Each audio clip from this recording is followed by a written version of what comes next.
Hello and welcome to Slash Study, the French Revolution, Part 2.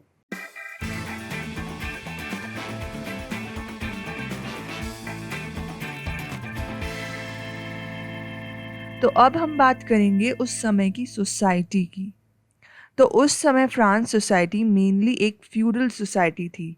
उस समय के लोग एक फ्यूडल सिस्टम जी रहे थे। But what is feudal system? Feudal system मतलब इस तरीके का सिस्टम जहाँ पे एक राजा या फिर एक लैंडलॉर्ड अपने से नीचे वाले लोग जैसे वर्कर्स, पीजेंट्स उनको लैंड देते हैं एंड इन रिटर्न वो लोग राजा को रेंट देते हैं in the form of tax. और फ्यूडल सिस्टम को हम ओल्ड रेजिम में भी कहते हैं। ओल्ड रेजिम में क्यों कहते हैं? क्योंकि एक पुराना सिस्टम था, ओल्ड सिस्टम था, रेवोल्यूशन आने से पहले का सिस्टम था। बिफोर 1789 क्यों कहते हैं? क्योंकि 1789 के बाद रेवोल्यूशन स्टार्ट हो चुका था, तो 1789 से पहले का सिस्टम है ये। तो उस समय फ्रांस की सोसाइटी मेनली 3 एस्टेट्स में डिवाइडेड थी। First estate, second estate and third estate. First estate में वो लोग आते थे जो चर्च में थे और उनको लोग क्लर्जी कहते थे। सेकंड एस्टेट में राजा, मंत्री और गवर्नमेंट के और भी बड़े बड़े अधिकारी लोग आते थे और उनको लोग नोबेलिटी कहते थे। थर्ड एस्टेट में आते थे सारे अपने किसान लोग, सारी आम जनता, बेसिकली सारे अपने किसान भाई लोग, नौकर लोग, मर्चेंट्स। फ्रांस में उस समय 90% पॉपुलेशन किसानों की थी और उनमें से कुछ ही अपने किसान भाई लोग थे जिनके पास अपनी खुद की ज़मीन थी। 60% ज़मीनें नोबल, चर्च और थर्ड एस्टेट के अमीर लोगों के पास थी।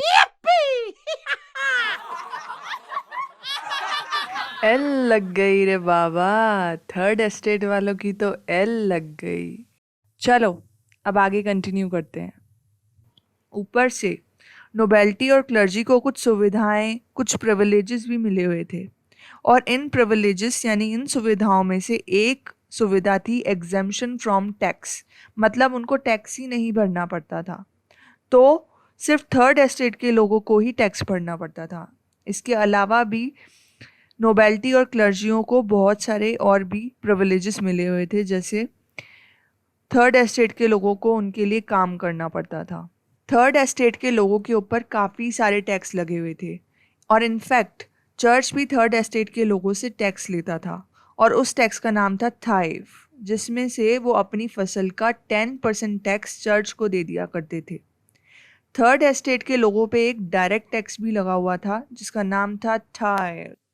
और भी दुनिया भर के बहुत सारे टैक्स थर्ड एस्टेट वालों के ऊपर लगे हुए थे। बेचारों की ज़िंदगी झंड हो गई होगी टैक्स भरते भरते।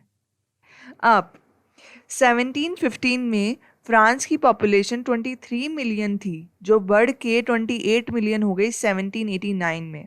अब आप खुद सोचिए, अगर पॉपुलेशन बढ़ेगी तो फूड की डिमांड भी बढ़ेगी, तो वही हुआ, पॉपुलेशन बढ़ी तो फूड की डिमांड भी बढ़ी, लेकिन फसल उस रेट से नहीं बढ़ पाई जिस रेट से पॉपुलेशन बढ़ी।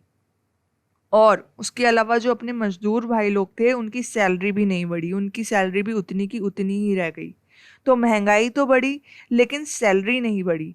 तो इससे क्या हुआ कि गरीब लोग और गरीब होते चले गए और अमीर लोग और अमीर। और सिचुएशन सबसे ज़्यादा तो तब खराब हुई जब सारी फसल सूखे के कारण बर्बाद हो गई।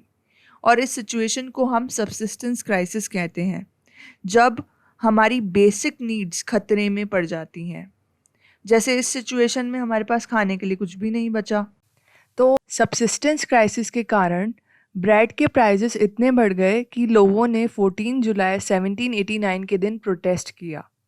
हालांकि इससे पहले भी छोटे मोटे बहुत सारे प्रोटेस्ट हुए थे, लेकिन उनमें से कोई भी इतना इफ़ेक्टिव नहीं था, कोई भी इतना स्ट्रॉन्ग नहीं था कि एक बड़ा चेंज ला सके। तो 14 जुलाई 1789 के दिन जो प्रोटेस्ट हुआ था उसके पीछे के 2 रीज़न हमने आज पढ़े।